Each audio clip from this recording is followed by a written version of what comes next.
ভোটটা দিলেন, কেমন লাগলো? খুব এতদিন ভালো পরে একটা শান্ত পরিবেশে হ্যাঁ, শান্ত পরিবেশে ভোট দিতে পারলাম এবং নিশ্চিন্ত মনে এবারই একটা চিহ্ন নিয়ে যাচ্ছি। আর এর আগে কিন্তু এসে দেখেছি যে ভোট হয়ে গেছে।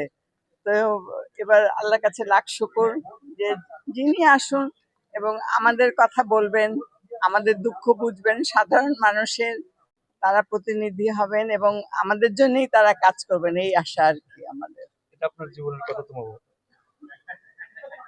গেছে আমি যতবার আছি সে পাকিস্তান আমল থেকে, যখন ফাতেমা জিন্নাহ আর আইয়ুব খান তখন থেকেই। তো এবার মানে খুব মানে বাসার পাশে এত আরামে ভোট দিতে পারবো আশা করি নাই আর কি। তো আল্লাহর কাছে লাখ শুকর ভোট দিতে পারলাম।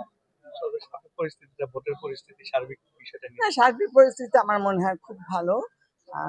সব জায়গায় দু একটা জায়গায় বিচ্ছিন্ন ঘটনা হয়েছে, সেটা তো যারা স্বার্থান্বেষী মহল তারা করবেই। তবে আশা করি সব ভালোভাবেই হবে এবং যা হবে আমাদের ভালোর জন্যই হবে। আল্লাহ পাক, আমরা এত কষ্ট করেছি, এত ত্যাগ করেছি, সাধারণ মানুষদের কথা বলছি, আমাদের তো কিছু হয়নি। আমরা যেই কাজ করি তারপরে দুটো ভাত পাই। একজন শ্রমিক, আমি একজন শ্রমিক মনে করি, আমি যেদিন কাজ করি সেদিন পয়সা।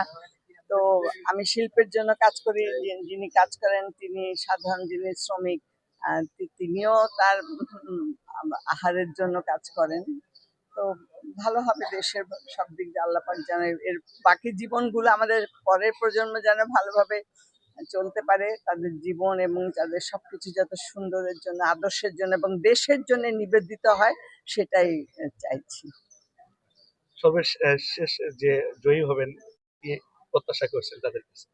না, কে জয়ী হবেন সেটা তো আমি এটা ওপেনলি বলা উচিত না। এবং শেষ মুহূর্তে দেখা যাবে যে এক ভোটের জন্য একজন জিতে গেছেন। এমনি সবসময় ভালো আশা করি যিনি জিতবেন তিনি আমাদের প্রতিনিধি হয়েই তিনি কাজ করবেন দেশের জন্য, সাধারণ মানুষের জন্য, সব মানুষের জন্য। ধন্যবাদ।